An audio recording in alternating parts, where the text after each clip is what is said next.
Hi, everyone. Welcome to the Sunnyslope Alumni podcast. I am Julie Bustamante, and today I have a special guest.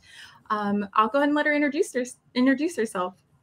Hi, guys. I am Brenda Lozano, formerly Williams. Thanks for having me. Yay! I'm so glad you're here, Brenda. What's been going on? What have you been up to? Life. I've got 2 kids who are super busy all the time. Work, just doing the mom thing, I guess. I love that. Cool. Well, thank you for coming on our Sunnyslope Alumni podcast. Thank you. Let's talk about Slope.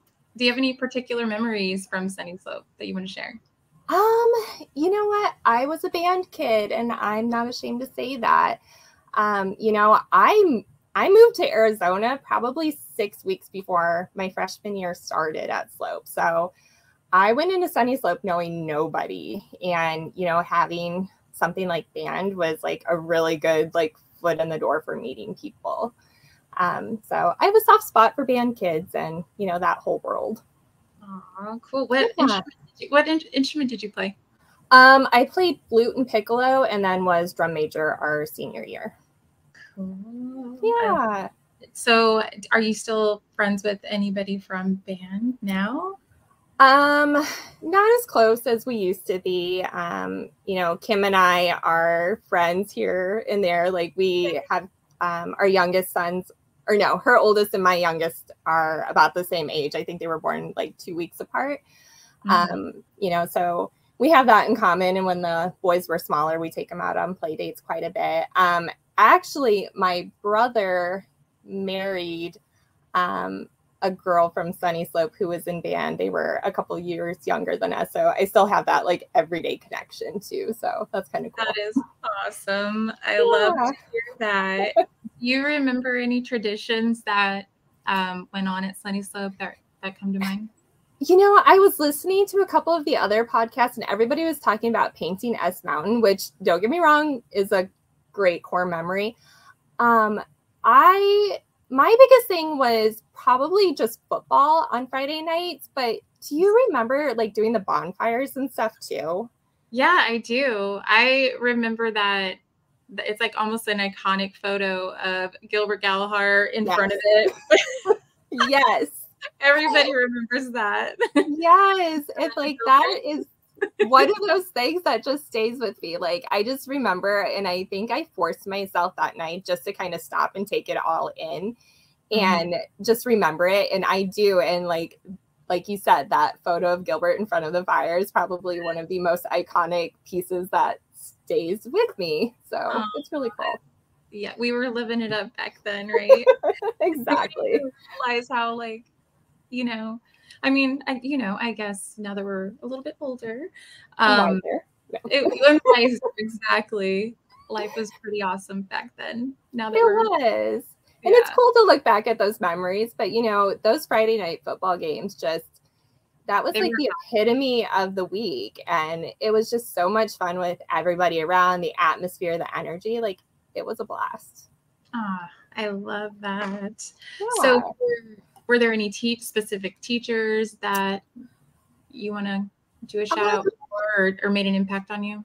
Yeah, I heard somebody, I can't remember who it was, mention Misty Agostino. I got one of her little, I know you can do better pep talks, probably pretty early on with her. And that always stuck with me. And then, of course, going back to band, Mr. Latham. And actually, both of them combined.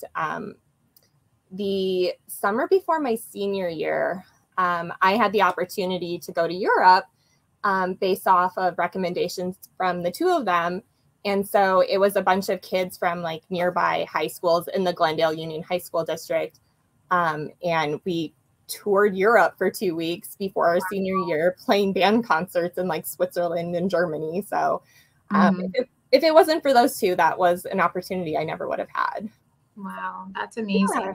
Oh, so cool to go to Europe in high school. Yeah, with no parents and just chaperones, and yeah. Awesome. I bet you will never forget that for sure. Yes. Amazing. Exactly. Cool. Yeah. So tell me what you do now. What do you do now? So you and I have worked together for a little bit here and there. Mm-hmm. You know, I was with a job that I loved for the majority of 7-8 years. And unfortunately, when COVID hit and, you know, business decisions were made, and ultimately that place closed down. And so I really got the idea in my head that I wanted to start my own business, and, you know, started laying the groundwork for that. And, you know, my husband and I sat down one night and I'm like, you know what, this is going to be so much time, so much effort. I wanted to take a step back and spend more time with my kids and my family and not be on call 24/7. So I actually just started a new job in late May, and I'm an executive assistant for a CIO at an insurance company. You know, I still am doing something that challenges me every day and keeps me interested, which is like key to my happiness. But it's on a lower level to where, you know, I log off at the end of the day and I'm done working. And so that allows us the time to, as a family, you know, go to my kids' sporting events and support those, you know, adventures that they're on, and just spend more time as a family and doing sports. Yeah. That's the backbone to our family right now. Absolutely. So tell me more about your kids and how you're involved with them, with their sports. Yeah. So my daughter plays club softball. They just moved up to the 12U age group. They were ranked 13th in the nation last year in all of the 10U age group. So they're really awesome. And, you know, that also comes with a lot of travel. So I am spending a lot of time right now fundraising for them, looking for sponsors for them. So if anybody within the Slope community has a business that is looking to sponsor a team or, you know, make tax deductible donations, I'm definitely your girl. I have a bunch of 12-year-olds who deserve the world. Absolutely. Yeah, well, definitely give us your info, because we want to be able to support you and, you know, your kiddos' sports. Absolutely. Let us know. Give us that info and I'll put it under the interview. Awesome. Thank you. And then I have my little boy who plays club soccer, and, you know, we're just getting into that now, but I have to give him some love too. Absolutely. But, of course. Yeah. No, it's fun. And, you know, I was chatting with Gilbert earlier. You know, we are so busy, but when we have weekends that we don't have anything, it's like, what do we do with ourselves? But, you know, the life lessons that come out of being part of, you know, a sport that is highly competitive and requires a lot of time and dedication, I think is nothing but a positive for kids these days growing up. Absolutely. So. Well, going back to Sunnyslope, I wanted to touch on that. Have you been back there at all? Like, have you? I have been. Actually, when Missy Agostino retired, April got in touch with a few of us, and we went back and did like a little goodbye to her and got together. And I think at that point, just the like first of the new buildings had gone up. And it looked so different, and it felt so just nostalgic being back there, but at the same time it was so different. It was weird, but I try and drive past occasionally, and my kids are like, that school is so big. I know. I went back there recently too, and those big huge buildings are up. They're like, what, 2-3-story buildings? Yeah, like, right? Insane. No. It's changing. It is. Well, and you know what's funny too is, you know, and I think you guys have probably mentioned this before, just talking to people like that you come in contact throughout life, and you just see the Sunnyslope connections. And it's just so funny because like we had a coach show up to my daughter's practice, and he had an S hat on, and I'm like, is that a Sunnyslope hat? And he's like, oh yeah, my son plays football over there now. And so it's cool to run into people too that have like the memories of Slope like back then, and, you know, what it is now. And it's a cool part of, you know, your past and their past to just continue to reconnect with people on it, you know? Absolutely. So can you tell me how Sunnyslope has influenced your path along the way? Like I said, I started at Sunnyslope knowing nobody, and I grew up in Illinois. So I came from, a town that probably had more cows than it did people. So coming into something so diverse and it just opened my world to, what was outside of Illinois. So I think Sunnyslope really taught me just to be kind and to be opening to everybody and any situation. Because at the end of the day, like the experiences I had there, I know not everybody had great high school experiences. Mine was, would I go back and do it again? Probably not. But, I made some really good bonds with people. We forged friendships, and, it was a lot of life lessons, and there's nothing sad to take away from that. But I do think it was really the cornerstone for, understanding people and, different situations, because everybody was just so different from one another. Absolutely. So tell me so with saying all that, what would you tell your younger self? What would you tell Brenda in high school? Just continue to be kind, because at the end of the day, like that just goes so far in the world. And, for the most part, I mean, I'm sure I wasn't 100% that all the time in high school, but, just keeping that as the cornerstone of how you act in life and how you treat people in life and situations is huge. And that's definitely one of those things that I just try and I instill in my kids and as a family, that we, keep it simple, but just be kind. Absolutely. I love that. So you said you have you're in Phoenix, right? You're still in Phoenix. And yeah, we live up in Anthem, so I'm a little north of everything, but yeah. Okay. So is there anybody in particular you'd like to see on our podcast? I actually am going to shout out Priscilla. Gilbert and I were kind of talking about, Priscilla, Shar, and I back in the day. Her and I aren't super close. We're social media friends. But seeing her path the last few years and how she's really come into herself, I think is a really great story people should probably hear. Yay. Priscilla, please come on. Yeah. And she'll be like, nope, but I know it's a lot of people do, but it's not that bad, is it? It's not. Tell us what motherhood is like for you. I would say it is a roller coaster, especially having kids who are, getting into middle school, between dealing with kids and how kids treat each other and the impact that social media has on them. I feel like we're constantly just checking in with them. Like, are you good? Are your friends good? It's just I just want to keep my kids in a safe little bubble, but I know realistically, like, it's a big, scary world. So I just really try to make sure that they know that they can always be the nice person. Like, don't feed into, what everybody else is doing just so you're not the one being picked on. Or, be the nice person, be the friend. And if you don't like somebody, you don't have to, but you don't have to be mean or unkind. Absolutely. What part of Sunnyslope did you live? So we actually, when we moved here, my aunt was like, you have to get her into Sunnyslope. You have to get her into Sunnyslope. So I actually did not grow up within the boundaries of Sunnyslope.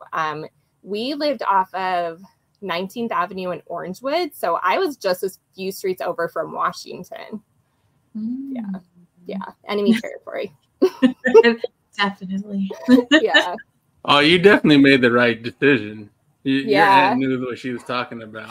Totally. Well, and what's funny too, I think my sophomore year, because I was on a variance, I got called into the office and they were basically like, why are you going to Sunnyslope? Like, you live a street over from Washington. You could just walk. And I'm like, I love it here. Please don't make me go elsewhere. And I just remember like going home in tears thinking that they were going to make me go to Washington. Oh my gosh. I know. Could you imagine? Ew. No. Those haters, man. I tell you, the administration, they were such haters. Dude, they were tough because we did live in a house on like 14th Street in Hatcher. Mm-hmm. And so we moved after that first year in Arizona. And yeah, they were just like any reason they could get us to like possibly go elsewhere. Like I felt like they really pushed the envelope on that. Yeah. Why? Aww. I didn't know that you were on Hatcher. I was on 14th Street. Was that? No, that was more towards it was more towards Sunnyslope, right? Yeah. I was off of 14th Street in Cape Creek. Okay. Yeah. I remember Roberto Oliva, Corey Katz. They were all, I remember me and my sister walking down this long, the long road, because it was our house, then it was Roberto, and then it was Corey Katz. And then we'd always make our stops. What's up? Walking down the street. We're like in, freshmen. Yeah. I'm trying to remember. There was somebody, oh my gosh, Fawn maybe, who lived on the corner from us. Mm-hmm. And I remember too, because I wasn't allowed to ride the bus because I was on a variance. And so like the first couple of weeks in school, they didn't check. And so I would just like get in their little group and get on the bus. And then I got busted one day and I was like, well, this is terrible. So I had to walk. Oh no. Yeah. So, why? That's so messed up. Dude, they were not having it if you were like not truly where you were supposed to be. So it's great and I love catching up with people, especially you. So tell me, think of Sunnyslope, and if you could sum it up in one word, what would you say? What would that word be? One word. That's a hard one. I would probably say, I'm going to go 2 words. It was eye-opening for me. That was the basis of really projecting and getting into adulthood. And I think there were just a lot of lessons learned there that, paved the way for not only me, but a lot of people in a positive way. And, I know a couple of kids who go there now and just seeing them grow and flourish. And it's like, yeah, it's like that now. And it was like that back then too. Mm-hmm. Oh, amazing. Yeah. Well, are there any last words that you want to tell the alumni, anybody watching? Come on and do the podcast. I really like when I have slow moments at work. I love just sitting and listening to everybody talk. It's really cool. There's memories that I had forgotten about that other people have mentioned. I was like, oh yeah, that's really cool. I forgot about that. And Gilbert and I were talking. I'm like, or maybe there's a reason that I kind of blocked that out. But, it's just fun to hear people reminisce. And, my memories are different from everybody else's. And I think it's really cool to listen to them. Yes, I know. I watch every single one, even if I'm not interviewing. I'm like, I want to see what's going on with them, how they're doing. Because you really don't realize. I mean, you realize it once you watch it. Like, wow, like you may have more in common with them than you even realize. Yes, for sure. That makes me feel good. I'm like, wow, I wasn't on this journey by myself. They were going through their thing, Exactly. And so yeah. If we can all come together, share your story, we'd love to hear it. Exactly.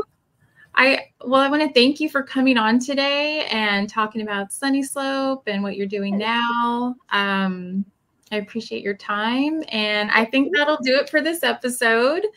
Thank you, everyone, for listening. Thank you, Brenda, for coming on. Thank you for having me. Yes, absolutely. All right, everybody. Well, thank you for joining us. And just remember to be kind and peace and love to one another.